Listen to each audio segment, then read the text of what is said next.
제 미국 연금이 끊겼다고요? 아니, 저는 그럼 어떻게 먹고 살라는 겁니까? 안녕하세요. 저는 올해 69세가 된 박종수라고 합니다.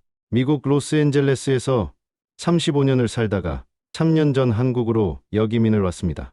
미국에서 받던 소셜 시큐리티 베네피트를 한국에서도 계속 받으면서 편안한 노후를 보내고 있었는데요. 올해 초에 정말 깜짝 놀랄 일이 생겼습니다. 갑자기 미국 연금이 끊긴 거예요. 오늘 제 경험을 통해 미국 연금을 한국에서 받으실 때 꼭 알아야 할 중요한 정보들을 알려드리려고 합니다. 저는 1988년에 가족과 함께 미국으로 이민을 갔습니다. LA에서 슈퍼마켓을 운영하며 정말 열심히 살았어요. 하루 12시간씩 일하는 게 당연했고 주말에도 쉬지 않았습니다. 35년 동안 성실하게 일하면서 소셜 시큐리티 텍스를 꼬박꼬박 냈어요. 미국에서는 10년 이상 일해서 40 크레딧 포인트를 받으면 65세부터 소셜 시큐리티 베네피트를 받을 수 있거든요. 많은 한인분들이 이걸 그냥 SSA라고 부르시는데 정확히는 SSA는 사회보장국이고 실제 연금은 SSB입니다. 2020년에 65세가 되면서 드디어 은퇴했습니다. 매달 $2,800의 연금을 받기 시작했어요. 미국에서는 그리 큰 돈이 아니었지만 그래도 생활하는 데는 무리가 없었습니다. 그런데 나이가 들수록 고향 생각이 간절해졌어요. 아내도 같은 마음이었고요. 여보, 우리 이제 고향에 가서 살자.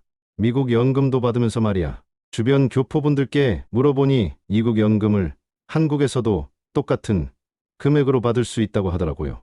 그때는 자세한 조건은 몰랐어요. 2021년 말 모든 정리를 마치고 한국으로 왔습니다. 경기도 용인의 작은 아파트를 전세로 구했어요.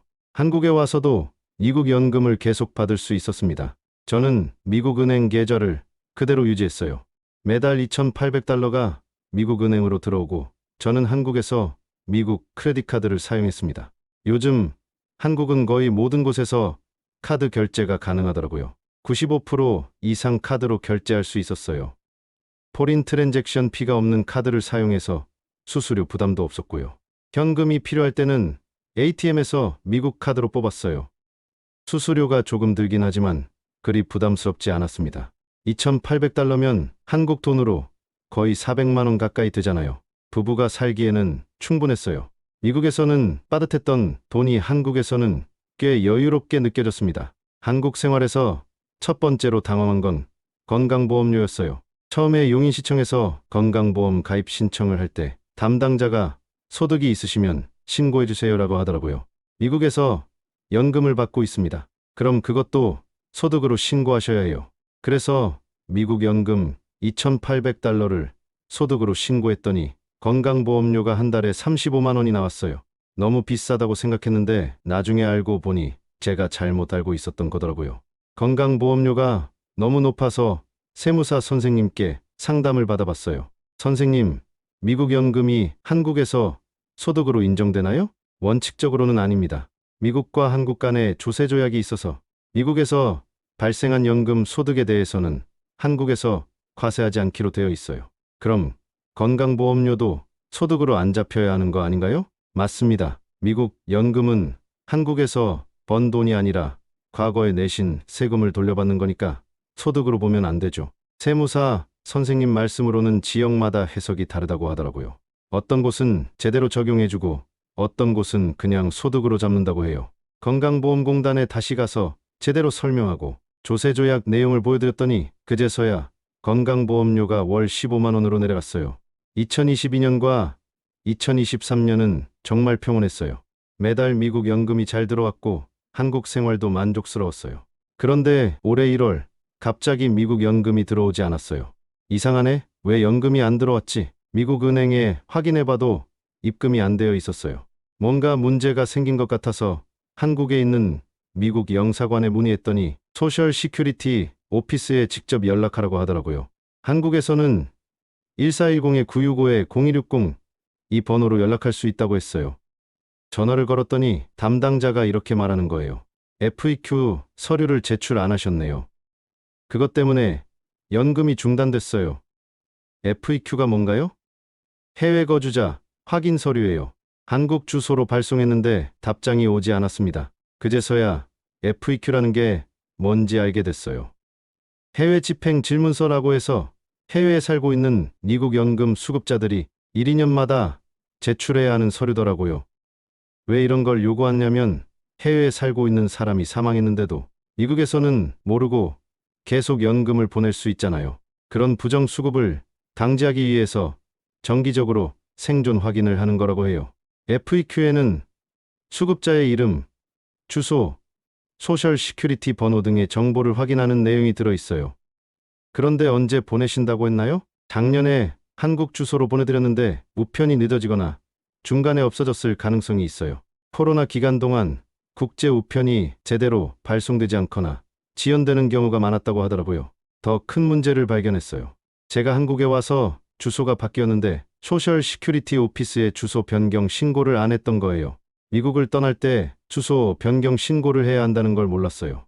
그래서 FAQ가 LA의 옛날 주소로 갔고 당연히 받을 수 없었던 거죠.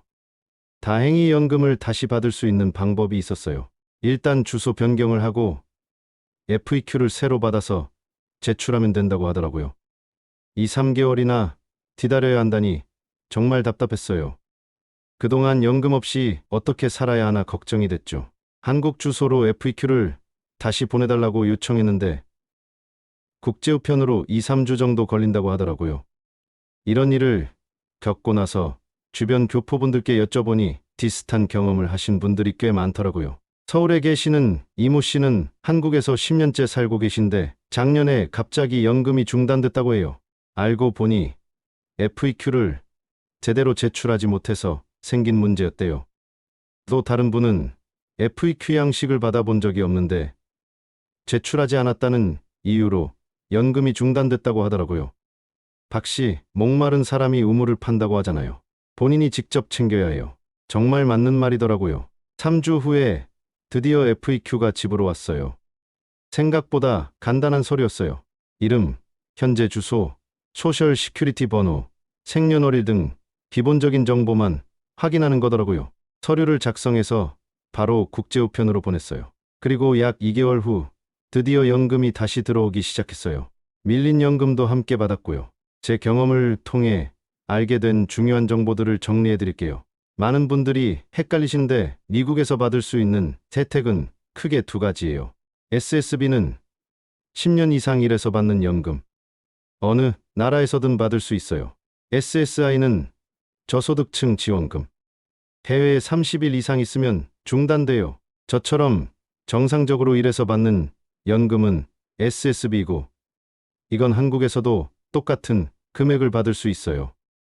해외에서 미국 연금을 받는 가장 중요한 조건이 바로 FAQ 제출이에요. 제출 주기는 1, 2년마다 제출 기한 반드시 엄수해야 합니다.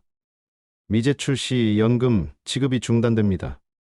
한국으로 이주하시면 반드시 소셜 시큐리티 오피스에 주소 변경을 신고하세요. 그래야 FAQ를 제때 받을 수 있어요. 한국에서 미국 연금을 받는 가장 편한 방법은 미국 은행 계좌를 유지하는 거예요. 미국 은행으로 연금 수령하고 한국에서 미국 크레딧 카드 사용 가능합니다. 포린 트랜잭션 피 없는 카드를 선택하고 현금 필요 시에 ATM으로 이용하면 됩니다. 미국 연금은 원칙적으로 한국에서 소득으로 인정되지 않아요.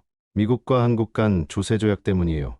하지만 지역마다 해석이 다를 수 있으니 건강보험공단에 정확히 설명하세요. 한국에서 미국 연금을 받으면 세금을 더 내야 하는지 궁금하시죠? 기본적으로는 똑같은 금액을 받아요. 한국에 산다고 해서 연금이 깎이지 않아요. 다만 한국에서 추가로 일을 해서 소득이 생기면 상황이 달라질 수 있어요. 미국은 전 세계 소득에 대해 세금 보고를 해야 하거든요. 한국에서 번 돈과 미국 연금을 합쳐서 세금을 계산하다 보면 결과적으로 연금에서 세금을 더 떼갈 수 있어요. 하지만 연간 18만 달러까지는 중복과세가 없어서 일반적인 경우라면 문제 없어요. 저 같은 경우 용인에서 부부가 생활하는데 한 달에 350만 원 정도 써요. 주거비 80만 원, 생활비 150만 원, 건강보험료 15만 원. 기타 비용 105만 원. 미국에서 2,800달러로는 빠듯했는데 한국에서는 꽤 여유롭게 살 수 있어요. 더 시골로 가면 더 적게 쓸 수 있어요. 지방 도시에서 사시는 분은 월 200만 원도 안 쓴다고 하더라고요. 미국 연금을 한국에서 받는 것은 충분히 가능하고 실제로 많은 분들이 그렇게 하고 계세요. 하지만 제가 겪은 것처럼 FEQ 제출을 놓치면 큰 문제가 될 수 있어요. 꼭 기억하세요. 첫 번째로 FEQ는 1, 2년마다 반드시 제출하세요. 두 번째로 주소 변경 신고는 필수입니다. 세 번째로 건강보험료 소득 산정 주의하셔야 합니다. 네 번째로 미국 은행 계좌 유지를 권장합니다. 소셜 시큐리티 웹사이트도 정기적으로 확인하시고 FEQ 발송 시기를 미리 파악해두세요. 현재 70만 명의 미국인이 해외에서 연금을 받으며 살고 있어요. 제대로만 준비하면 여러분도 충분히 가능해요. 실시간으로 제보와 사연을 받고 있습니다. 여러분의 생각과 의견을 자유롭게 댓글로 작성해 주세요. 구독과 좋아요는 채널 운영에 큰 도움이 됩니다.